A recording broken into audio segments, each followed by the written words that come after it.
Hey there folks, welcome to the channel. I hope you're having a great day. Thanks for joining us here at Celebrate Sausage. Today, it's my pleasure to introduce Chef Johnny over at the YouTube channel Texas Style Barbecue and Cuisine is going to show you how he makes his brisket sausage that just screams Lone Star State. Take it away, Chef. Welcome to Celebrate Sausage. I'm Chef Johnny. My channel is Texas Style Barbecue and Cuisine, and I do a whole lot of Texas style cooking, Texican cooking if you would. And guys, what I do is I make a whole lot of sausage here. I cook a lot of sausage here, but I do a lot of other fine Texas dining. Today, I've got a great sausage for you. This is a Chipotle brisket and cheese sausage. Not any cheese, but Oaxaca cheese, guys. So we got Oaxaca cheese, we've got brisket, and we've got a fine Chipotle seasonings. Come in here close. Let me show you how to do this sausage so you can make it yourself. This brisket is just your general packer brisket. My son picked it up at HEB for me, which is our local grocery store down here in Texas.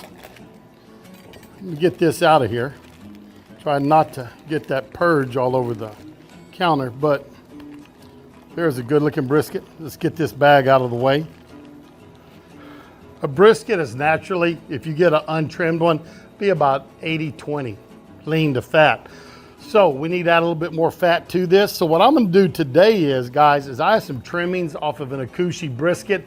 I just got in from West Texas, trimmed it up and cooked it. And we're gonna use the trimmings from it for this sausage. So we're gonna have some high dollar fat in here with our brisket. But as you can see, just cutting it into strips, and then I'll take these strips, cut those down for my grinding. Let me get all this brisket cut up, and then we'll show you how we get it ground up, and I'll show you my grinder I use. So we'll get right back with you. There you have it. My meat is all chunked up. Guys, I'm gonna stick this in the freezer, let it harden up a little bit. Don't want it all the way hard, but it doesn't hurt for it to be a little bit firmer and cold, right? We want to keep this meat cold through the whole process. So let me get this in the freezer, get back with you. I'll show you how I set up my grinder. Here's my grinder. As you can see, this is cold, guys. I'm gonna get in close so that you see what plate we use right here. I do not like a real fine sausage. Now, if I'm making hot dogs or something like that, you'll see me grind it up fine and go through the small plate. What I do is I use the large plate, usually run it through it twice, sometimes just once. But I like to have this coarser plate on there. I like a little bite, a little texture to my sausage. That's just the way I like it. Don't know if it's right or not, but that is the way I do it. So we have the worm gear in, then we have our blade facing out toward the plate, but I wanted y'all to see this plate. Let's get it into the grinder. I think you can see this thing is frosting up. It has been in the freezer. Hope I don't have it locked up from ice in there, right? So there we go. My meat's in the freezer, guys. My tray that we're gonna catch the meat in is in the freezer. We want to keep everything cold as we can. All right, head's locked on good. Had my catch in the freezer. You kind of get the idea, we got a theme going here. Let me move this over a little bit. I'll get my catch tray, and we'll get that meat over here, and we'll start grinding it up. Here we go, guys. I've got my meat out of the freezer. It's firmed up a little bit colder. If you keep everything cold, you're gonna find out you don't start rendering out your fat. Just the heat from your hands will do that. Don't want that done. So let's turn on our grinder. This meat grinder is pretty quiet. I do like that about it. But we're gonna start dropping our meat in here. Oh, and also got some cheese going in here. Guys, this isn't your typical cheese. It's not high heat. Sometimes I don't use high heat because if you use regular cheese, one thing it does do is it melts and kind of goes through your meat. You don't see the pretty chunks, but you do get that flavor all the way through your sausage. Today, I got a Oaxaca cheese.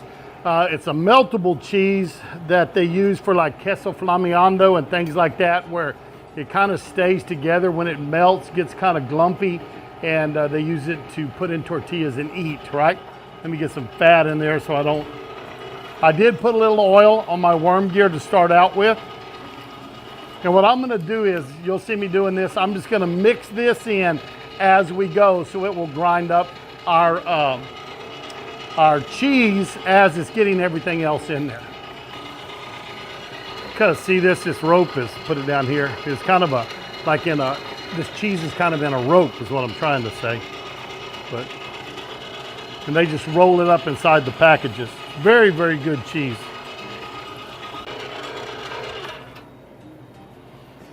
There we go. It's off. I'm going to put this back in the freezer, let it get cold again.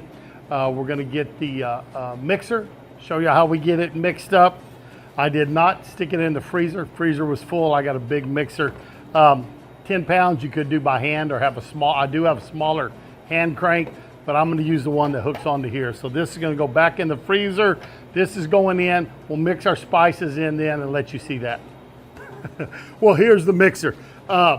It will mix up to 50 pounds, guys. So 10 pounds is not going to be a whole lot in here. But we do have, it's about 9 1/3 is what that brisket was, 9 1/3 pounds. And then I've got a pound of Akushi fat. So that throws us slightly over 10. And I've got 20 ounces of cheese. Normally I do a pound per 10 pounds. But those packages were 10 ounces a piece. So I just put both of them in there. And we're going to see how it turns out. Like I said, it's the first time I've made this sausage. But I love this seasoning I'm putting in here. This is the Chipotle from Bearded Butchers. A friend of mine gave it to me, really liked it. And when I tasted it, I thought, ooh, that'll make a good sausage. I did that before with South Texas Red from Uncle Steve's Shake. Makes a great sausage. I've got a video on that on my channel. But if you've got a barbecue spice you like, chances are it will make a good sausage. I bet you this does. So let's get our meat in here.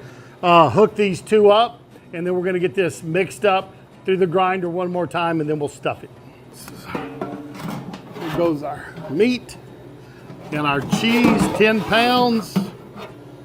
It's in. Remember this, guys, when you add your seasoning. You can always add, you cannot take out. So what I'm going to start with is I'm going to start with 12 tablespoons. I don't think that's going to overpower it. We're going to taste it. I'll fry up a little patty, see how I like it. See if I need to adjust it. It could come back in and need a little salt or something like that. But we're going to add 3/4 cups, which will be 12 tablespoons, if I got my math right. So 1/4 cup is 4 tablespoons. Just going to mix it around. Let's turn this on.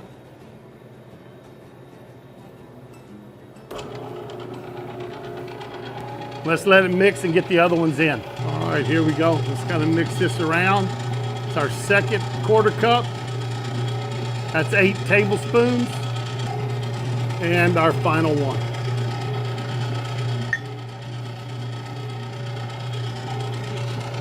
There we go. Gonna get a patty out, put it on the stove, cook it up, check our seasonings. If it's right, we're gonna run it through the grinder one more time, and then we're gonna stuff it.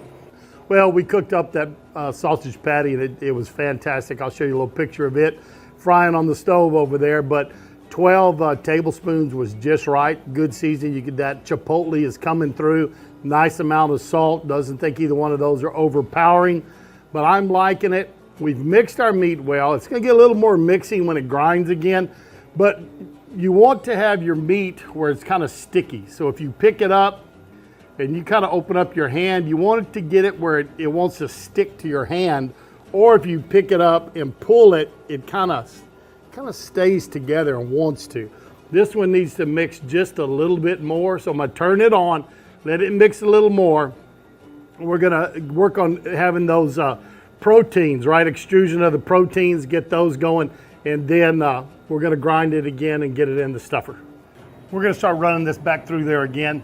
And guys, if you wanted to, you could have left the cheese to the last one, leave you a little bigger pieces, a little bigger chunks in there. I kind of jumped the gun, wish I would have, but that's all right. It's still going to be in there. We're still going to get that gooiness from it that you get from Oaxaca cheese. But anyways, let's get this going and see if we can run it through the grinder one more time. And again, it's still on coarse plate.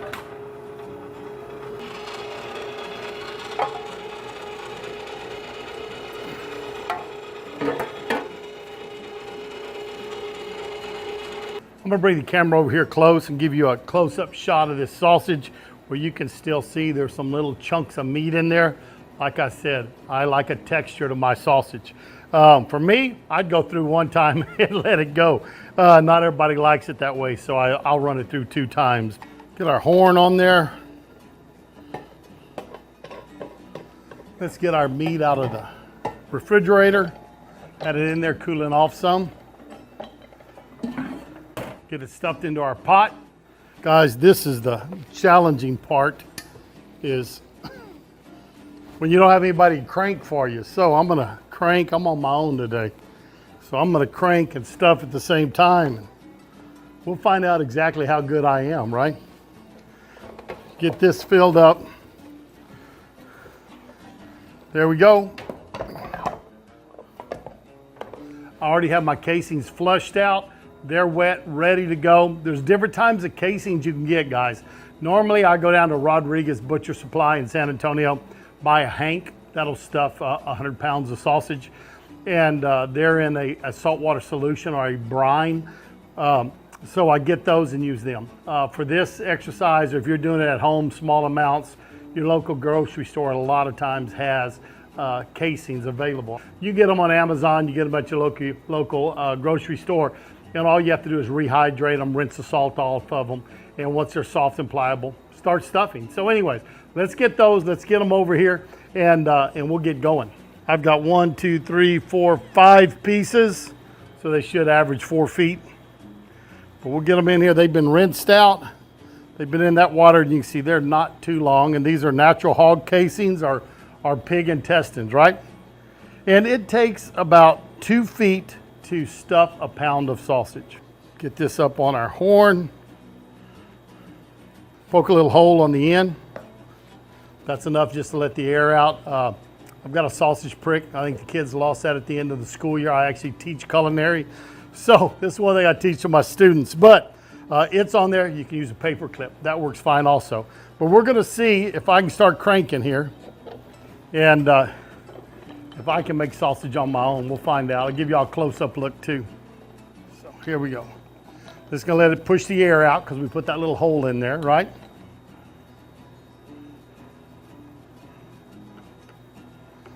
And you want to fill it full, not full enough to break it, but at the same time, you don't want it all kind of baggy in there either, right? You want a nice firm sausage.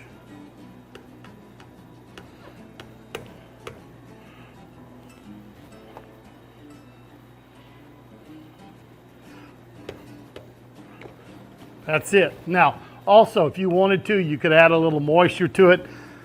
Nothing at all wrong with putting water. You could put a cup of water with this 10 pounds. It would flow through better, especially if you're doing snack sticks or something like that. It's going to help with the stuffing a lot, help a little bit with the moisture in the final product. But I think we're going to have plenty of fat. I don't think we're going to have an issue. No water added to this one. Could have done it.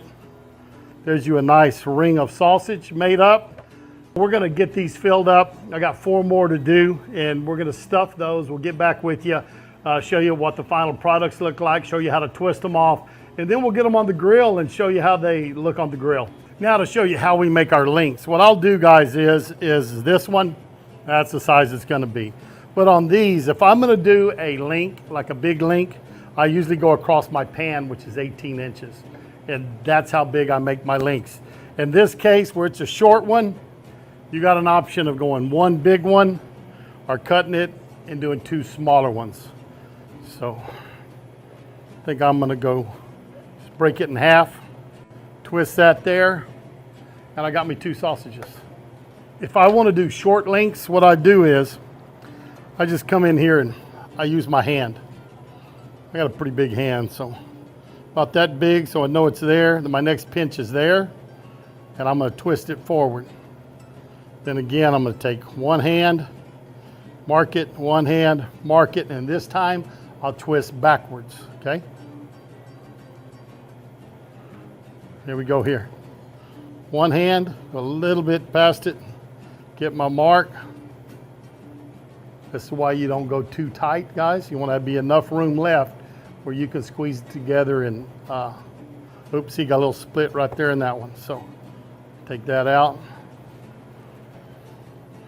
But that's all right, not the end of the world, that happens. Stick with me a little bit longer and you can see what they look like and find out how they taste. Go guys, put that long link in there, close it up. For about 30 minutes, they ought to be ready. Let's open this pit up. Take a look in there. That sausage is looking pretty. I'm gonna check some temps with it. Oh yeah, past due. Should have already been off. Come in here. See if we can get this off. I can see some of the cheese has ran out, but I'm still seeing cheese in it also. So that's good. That is pretty sausage.